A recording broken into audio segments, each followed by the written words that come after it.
Hello, readers by eyes and by ears. This is Mari-chan, and welcome back to another short chapter reading of a random Danmei series that won't be featured on my YouTube channel.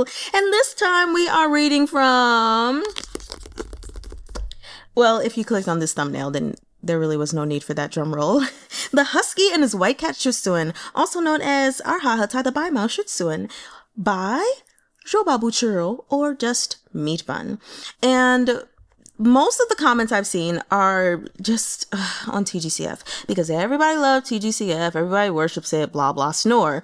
Well, there were only like a couple of recommendations for ERHA. One of them was actually really good, but then another one, I was like, this one. This is the one I will read first. So that's what we're diving into. For those of you who have never read ERHA before, I think this is a lovely chapter to give you a sneak peek of it. Yeah. For those of you who have read it, you know this scene is quite an eye-opener. So if you would like to grab your book or your Kindle, e-reader, whatever, and read along with me, we are on volume 3. And we're covering chapter 104. It starts on page 192, and it is entitled Shizun's Wontons. Let's begin. A single lantern wound its way through Sisheng Peak, seeking that fragment of returned soul. Once the soul-calling lantern was lit, Morjan became invisible to the living. It was as if he was half a ghost himself. He climbed the blue stone steps and traversed the porticos and balconies, searching. Red Lotus Pavilion, Frost Sky Hall, Three Lives platform. He looked everywhere, but Chu Wanning was nowhere to be found. Morjan couldn't help but worry that his Shizun had grown weary of life and had no wish to see him in death. The thought made his blood run cold. He walked faster, the hem of his robe sweeping past the wild grass underfoot. Suddenly, he noticed a person standing at the end of Naihe Bridge, cool and aloof, woeful and forlorn. The palms of his hands broke out in sweat, and his heart beat like a drum in his ears as he ran toward that figure. Shizun! But the face that turned toward him belonged to a soul he didn't recognize. Probably a disciple who had perished at the heavenly rift. What of his face Morjan could see was covered in blood, and he stared at Morjan with eyes that were dull and confused. Sorry, I thought you were someone else, Morjan stammered and hurried on. The soul had lost its cognition and only watched, stiff and motionless, as Morjan passed in front of him. His corpse-pale body stood frozen in place, like a shell discarded and left behind in the mortal world. Morjan felt his chest grow tighter. What if his Shizun's human soul was also like that? A walking corpse? Even if he found him, would he be able to watch over him until daybreak? His heart beat a frenzied stampede as his feet moved faster and faster. Without knowing how he arrived, he looked up to find himself outside Monkpo Hall. Chu Wanning didn't particularly care what he ate, so Morjan doubted his returned soul would come here of all places. He was about to turn and leave when, from within the hall, he heard a soft sigh. The voice was so quiet, but in Morjan's head, it was like an explosion of thunder. He stumbled through the doors, and his hand shook uncontrollably as he lifted the soul-calling lantern. The light of that lantern was like a new risen sun, warm yet mild, as it cast its glow on a white-robed figure. Morjan's knuckles turned white, and his nails dug into his palm. Shizun, he murmured. That fragment of Chu Wanning's soul stood alone, a solitary figure in the emptiness of the large kitchen. His silhouette was faintly washed out, like ink blanched by the passage of time, but it was unquestionably him. He was in the same white robes of frozen mist silk that he'd worn when he died, their hems stained red with blood. Against this conspicuous and vivid hue, his skin looked all the more pale, almost translucent, like smoke and mist, as if he might scatter before a gust of wind. Lantern in hand, Morjan gazed at the mirage before him, like the image of flowers in a mirror. like the reflection of the moon in water. He wanted to walk faster, afraid Chu Wanning might slip away if he hesitated. He wanted to walk slower, afraid the dream might shatter if he hurried. 1,000 thoughts tied themselves into knots in his mind. Regret and guilt flooded his chest, and the rims of his eyes grew faintly red. He felt that he owed this man far too much. Morjan slowed to a stop in short distance from him, too ashamed to show his face. The lantern swayed gently. Now that Morjan was closer, he could see that Chu Wanning was bustling about. He looked slightly anxious, a little clumsy. What was he doing? Morjan moved to stand behind him, thinking to help the pitiful soul, but what he saw struck him like lightning. As the shock began to fade, a burst of agonizing pain opened its bloody maw and tore viciously into his neck. Morjan staggered back 2 steps, slowly shaking his head, yet unable to speak. In that moment, had his chest been torn open and his heart ripped out, veins, flesh, and all, it wouldn't have hurt as much as this. He saw Chu Wanning's hands, raw and bloody from crawling up more than 3,000 steps, carrying Morjan while he still lived, feel their way carefully along the table. On that table lay flour, seasoning, and ground meat filling. Nearby was a pot of water over a strong flame. It was already boiling, but Chu Wanning, that dummy, didn't even know he ought to lower the flame a little. The thick cloud of steam made everything hazy. Or perhaps it wasn't the steam that blurred Morjan's vision, but the tears pooling in his eyes. Chu Wanning's human soul was painstakingly folding wontons. His hands had ever been nimble and dexterous. Countless armaments had been crafted by those slender fingers. Immense barriers had been conjured between those palms. But now those hands, torn and marred, trembled as they carefully folded one full plump wonton after another. Morjan raised an arm and scrubbed silently at his reddened eyes, unable to speak so much a single word. Chu Wanning stood with his back to him.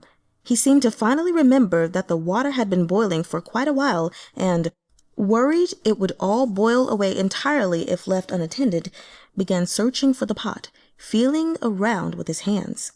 Yes, he felt around with his hands. Morjan surfaced from the anguish he was drowning in and hurried to his Shizun's side. Now he understood. When the 3 souls split, each soul lost something. Memories, cognition, parts of the body. What this soul had lost was a piece of its perception. This fragment of Chu Wanning's soul, returned from the underworld, could hardly see. His hearing seemed faulty as well. When he knocked something off the table, he couldn't quite tell where it landed. Even so, he toiled to make a bowl of ordinary, unremarkable wontons. As if this had been his favorite pastime in life, as if he found comfort in this haze of steam. Morjan felt his heart might burst from the pain. The world spun dizzily around him. For a moment, he couldn't even think. He stood frozen in place as the scene unfolded before his eyes. There was a crash. This soul, with its diminished vision, could barely see the table in front of him and had accidentally knocked over Mengpo Hall's salt jar as he searched. It seemed to startle him. Chu Wanning silently withdrew his hand, and an uneasy expression appeared on his blood-stained face. 你需要什么? What do you need? A hoarse voice, tight with choked-back sobs and shattered with guilt, spoke up next to him. 我来帮你,好吧? Let me help you, okay? Chu Wanning looked surprised, but perhaps his incomplete soul couldn't sustain such turbulent emotions. After a beat, he sank back into placid calm, but every word Morjan pushed past his lips was difficult and pleading. 师尊, 让我帮你,好吧? Let me help you, okay? Water roiled in the pot. In this kitchen, the dead person was warm and lively, yet the living one was distraught and listless. After a long interval, Morjan heard Chu Wanning's familiar voice, low and even like the shattering of jade and the crumbling of mountains. 你来了, you're here. A pause. Sure. Yes. Just wait over there for a minute. When the wontons are done, take a bowl to Morjan. Morjan froze. Chu Wanning's words made no sense at all. He watched Chu Wanning feel around blindly, then watched as he dropped the plump, snowy wontons one by one into the pot. In the haziness of the steam, his face lost its usual sternness. Instead, it looked very gentle. I punished him too harshly yesterday, he said. He probably hates me now. Shuemeng says he's not eating. When you take these to him, don't tell him I made them. He won't eat them if he knows. Morjan's mind was a mess. It was as if some secret that had slumbered half a lifetime had begun to stir, just about to break through the surface. Shizun. Chu Wanning smiled wryly.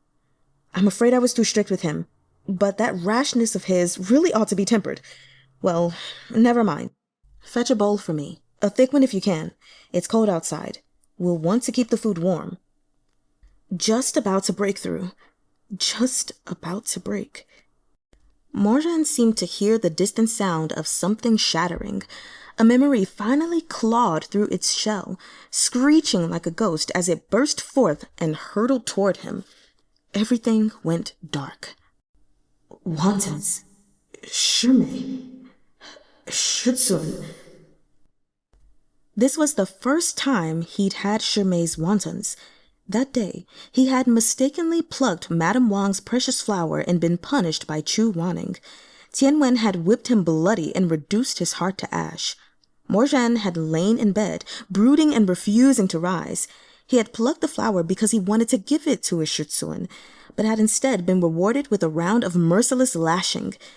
He thought he must have been blind to take a liking to Chu Wanning, that his heart must have been covered in lard to think that Chu Wanning was gentle, or that Chu Wanning cared about him.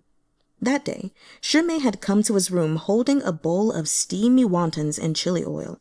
That soft voice, that gentle tone, and that warm bowl of wontons had turned all Morjan's disappointment in his Shizun into fondness for Shi Mei. But how could he have known? How could he have known? That fragment of returned soul stood there beside him. Every human soul was different when it returned. Some were like Luo Xianxian, coming back to see what transpired after their death. Others were like the person at Naihe Bridge, senselessly wandering their former home, free of lingering cares or worries. Chu Wanning's human soul had lost its sight, couldn't tell one voice from another, didn't even know what day it was. He'd likely returned to the world of the living because he believed he'd done something wrong, had made a mistake, and felt bad about it. Wanted to make up for it. And so, in the end, Chu Wanning made a decision different from the one he'd made in life. He scooped the wontons out of the boiling water and nestled them in the bowl. The slivered scallions were a jade green, the broth was milky white, and the chili oil spooned over everything was spicy and red. He made to hand the bowl to Shi Mei, but at the last second he paused. I really was too unkind to him, he murmured. A few moments passed in silence. Never mind. You don't have to deliver it. I'll go see him myself and apologize. Morjan stared blankly, his face ghostly pale.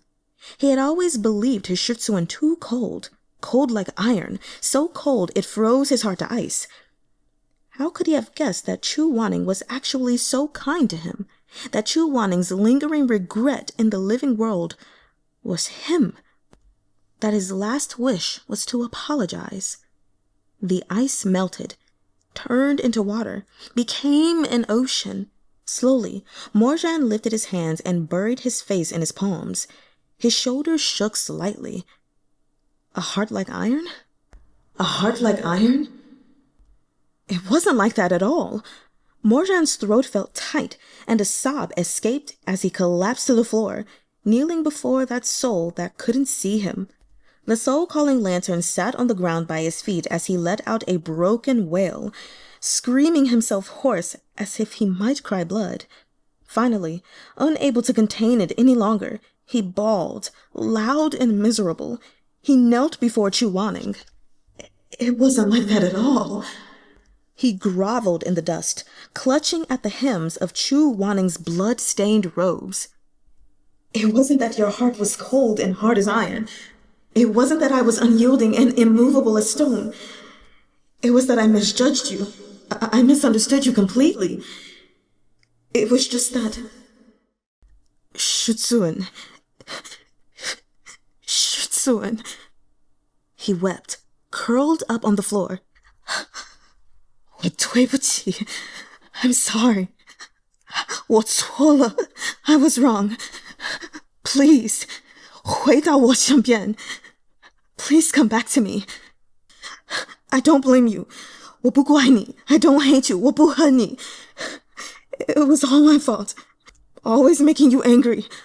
Next time, if you hit me or scold me, I swear I won't fight back. Shizun, if you just come back, I'll listen to everything you say. 我会尊重你. 我会珍惜你. I'll respect you. I'll cherish you. I'll treat you right. But Chu Wanning's robes were gossamer thin, as if they might fall to pieces in his hands. Morjan wished he could carve open his own chest and give Chu Wanning his heart, just to hear his heartbeat again. He wished he could drain his own blood to fill Chu Wanning's veins, just to see color in his face again. He would do anything to make up for his mistakes. Shizun. His voice broke. 我们重新开始吧. Let's start over from the beginning. 好吧?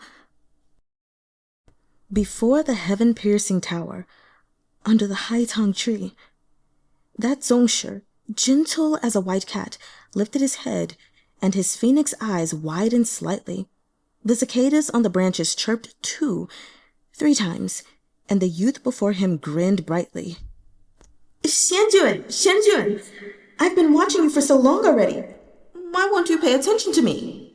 In the blink of an eye, it had been 20 years, 2 lifetimes.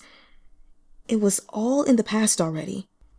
He knew it was greedy and shameless, but he said it anyway. Shizun, 我们重新开始吧. Let's start over from the beginning. Okay? Please, pay attention to me, won't you? Okay, that concludes the reading of chapter 104, Shizun's Wontons. So I don't really want to say too much because I just feel like I'd be spoiling things. I don't know.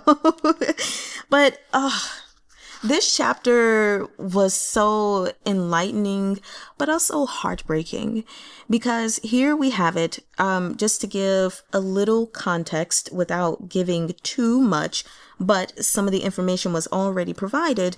We have Chu Wanning, who was bloodied and beaten, crawling up over 3,000 steps with Morjan on him, carrying him so that he may live, meanwhile, while Chu Wanning was dying. Why?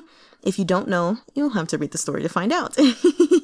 But nonetheless, the point is, the man was on death's door, carrying Morjan up the stairs to make sure that he lived, and he ended up dying. And so Morjan went to the underworld or something like that to basically recover his souls and bring him back from death. And we have this moment where in this chapter, he is searching for his Shizun, trying to figure out where he might be, searching this place, that place, and he can't find him. And then he ends up finding him in the least likely place in his mind of all, Mengpo Hall. And he sees that, okay, Chu Wanning in this afterlife at the moment, his perception has diminished. He can't really see like that, and he can't hear very well, but he's busying himself with making wontons. And seeing Chu Wanning in this state, Morjan is already like, oh my God. He's in a devastated state before I think he even went there, if I'm remembering correctly, because of information that he was given. But seeing Chu Wanning like this, with the bloodied white robes, it hurts his heart. And seeing his Shizun not even able to fully use its senses, it's hurting his heart. And then, there's the part where it says on page 195, he wanted to walk faster, afraid Chu Wanting might slip away if he hesitated. He wanted to walk slower, afraid the dream might shatter if he hurried. Was so simple and yet deeply profound, because it reminds me how in life where something may feel unreal, there's a part of you that wants to take hold of it because you're afraid you might not have it anymore if you don't. But then there's another part of you that's more apprehensive because you're thinking, this isn't real. I don't deserve this. Or, this person isn't really giving this to me. This isn't truly happening. There's something, under the sleeve that's going to reveal. And that was kind of what this moment was. And so then we have him, just watching, and he's crying, he's hurting, seeing his Shizun like this. And then finally, he's asking his Shizun, like, let me help you, okay? Whatever it is that you need, I got you. Just please let me help you. And then Chu Wanting speaks. On page 197. And he's saying, take this bowl to Morjan. And it takes a second, and it's funny because I have a note here on this page. It says, wait, ... Wait. Shi Mei? You? And so then we have it a little later, and it's, because of the things that he said, he's like, I punished him too harshly, and take these to him. Don't tell him that I made him. He won't eat them if he knows. And I have a, so it's true. So I'm guessing, I don't remember what my first reactions are, but I'm guessing at some point in either earlier in volume 2 or 1 that the wontons were mentioned, and I had a feeling that they weren't made by Shi Mei or so. So here it's revealed to Morjan. And this is a monumental moment because he always saw his Shizun as cold, icy cold, right? It said his heart was cold as ice. And he thought that his Shizun didn't care about him, that he only cared about if he was good or not. And if he wasn't, then to punish him. But to see in this moment that in his afterlife, he was working with this regret that he had of being too hard on Morjan and wanting to go apologize. But then, ultimately letting his pride get in the way and sending Shi Mei. And so it's a monumental moment because Morjan finally realizes that, oh, my Shizun does care about me, and he actually regrets what he did. Meanwhile, I let the hatred toward my Shizun fester in my heart until, well, everything that happened. And I'm trying not to say too much. Shoot, it's hard. But anyway, he comes back to that memory and has the realization, and he's just like, freak. The hatred I felt or the disappointment, it said disappointment that I felt toward my Shizun, I placed all of the affections that I once had on him into the person that I assumed made these wontons, which is my Shi Mei. But this credit didn't even belong to Shi Mei. That is the crazy part. And so, man, I guess I can't really say anything else. I don't want to feel like I am just rambling just to ramble. The point is, this chapter was quite something. Really quickly, just to make sure that you guys are understanding, I guess just in the moment, I felt like doing it. And so there were a couple of times in which I spoke Mandarin while reading, and I tried to make sure that after each time I said something in Mandarin, then I said it in English. But I'm going to review everything as like a mini Chinese lesson as well, in case you all want it. If not, then you can, get out of this video.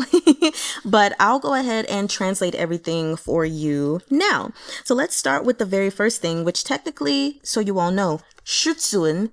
Obviously, that's not an English word, but there are so many words in the English language, you could have thought it was. Shizun is already translated into Mandarin, which, of course, is his master, his teacher, but it's more on a higher level because Shi, that character comes from 世界, which means world, and Zun comes from 尊重, which is to respect. So if you think of it, he's like the master that deserves like the highest regard of respect.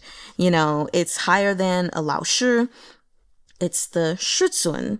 So then the next thing on page 196, if you guys want to look at the bottom, where Morjan says, what do you need? And I said, 你需要什么? So breaking that up really quickly, 你 is you, 需要 is to need, and 什么 is what. So you need what? 你需要什么? And then the following thing he said right after that was, let me help you, okay? And I said, 我来帮你,好吧? So 我来 is I come, 帮你 help you, 好吧 is okay. And then he says it again, 师尊, let me help you. And I believe, I'm not going to go back and check, but I believe I said, 让我帮你. And you would think, okay, I already said, let me help you. So like, why don't I just repeat the same thing? I imagine if it was, it is in an audio drama.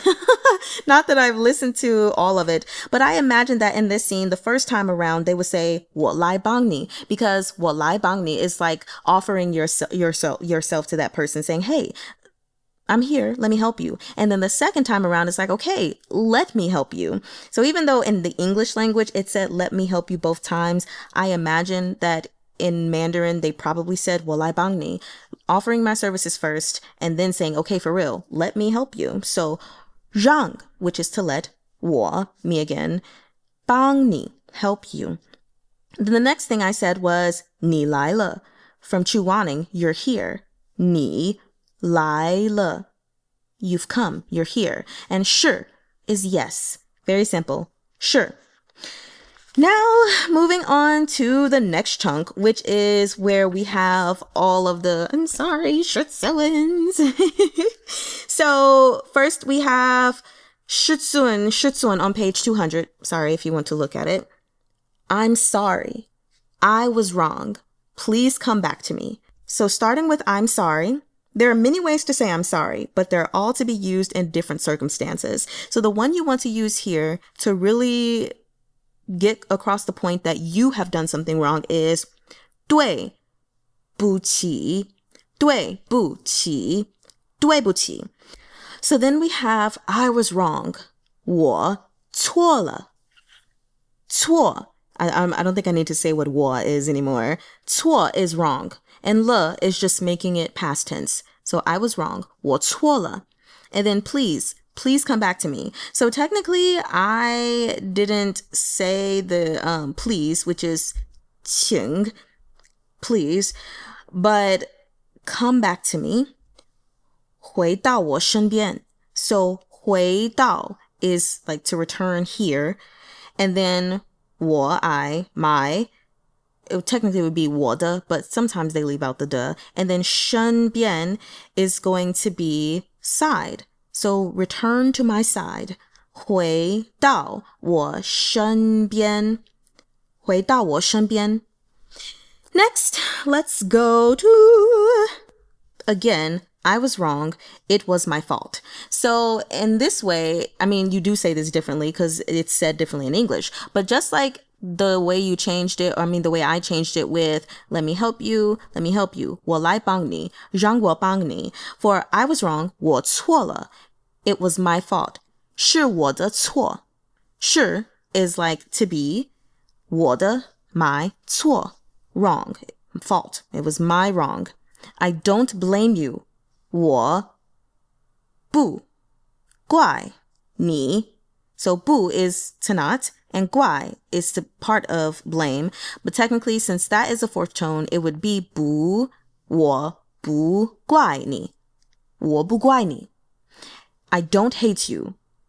我不恨你. Sounds like honey. It's going to be the same thing with the 怪, 恨. So you're going to take the 不 up. So 我不恨你. I don't hate you. It was all my fault. Always making you angry. Next time you want to hit me or scold me, I swear I won't fight back. Shizun, just come back. Then when we get to I'll respect you, I'll cherish you. 我会尊重你我会珍惜你 So we have 我会 I will 尊重 And that z sound is going to be like DS for kids 尊重 to respect 你 obviously you 我会 again I will 珍惜 cherish 你 you And so then the very last thing that I said in Mandarin is, let's start over from the beginning. Okay?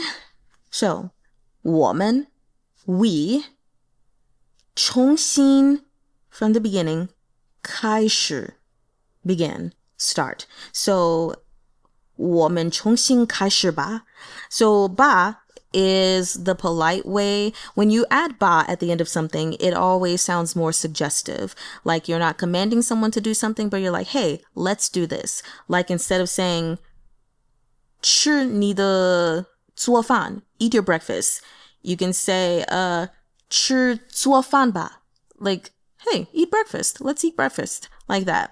So it's just a polite way of doing things. So again, that was 我们重新开始吧我们重新开始吧 And that concludes this little Mandarin lesson. If you stayed to listen, woo! Congratulations, 恭喜你 if you did it with me.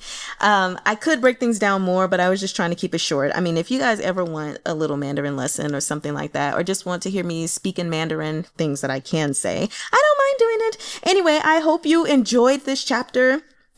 Kind of got away from it a little bit at the end there with the Mandarin. Anyway, I strongly recommend people read ERHA 和猜的白毛 Shizun. I know that there are a lot of misconceptions out there about it, and honestly, they come from people who have not read it. That is what I'm going to say. They come from people who have not read it in its entirety. Maybe they read the first volume and then the second volume, and then that was it. Because they have this notion that it's of a toxic relationship between the main character and the male lead. But that is not the case. That is what transpired before in his previous life. And so Meat Bun is taking you through moments of what happened in the previous life and the hatred that Morjan feels for Chuwaning when he gets a second chance at life. That carries over because he still has all of his memories. So it's not even like a transmigration, but him just being given a second chance and having his memories. Of course, he's still going to hate the person he hated in his previous life. But when you go through the story, you see the evolution of Morjan as a person in general, how he treats others and sees others in the life that he wants to live, because he wants to be a better person in this life compared to the last one. It's just that concerning Chuwaning, he still has the hatred for him. But as time goes on, he learns about his Shizun and he understands his own feelings more than he did in the past. That it's more than just hate. There are other feelings that are still there, even though he's still a dumb husky. He's still an ERHA. But it's not a toxic relationship. It is a man that is learning from the toxicity of the relationship from his past life and using that knowledge to be a better person in general. And then learning secrets, learning things, and understanding that no, my Shizun actually cares for me. And I think I'm in love with this man. And from there, I'm telling you, whew, when you will see the change, you will see Morjan completely shift into a different person. Well, it's not a different person. It was always in his capabilities to be this person. But with certain things being as they are, that I won't say because they're spoilers, and with certain knowledge that he had, he turned out one way in one life and a new way in the next. So I'm just saying for you, if you've never read ERHA, that I encourage you to read it and don't listen to those naysayers that say it's a toxic relationship. It's not. We have to understand, we have to understand that sometimes we are going to see bad things happen in books, that we are going to see bad characters. And in some books, those characters are going to stay bad. And in other books, we're going to see those characters evolve and become good people. Okay. Okay. Anyway, I hope you all enjoyed this chapter. Now I'm officially going to go before I get on a soapbox that doesn't need to be gotten on. 我爱你们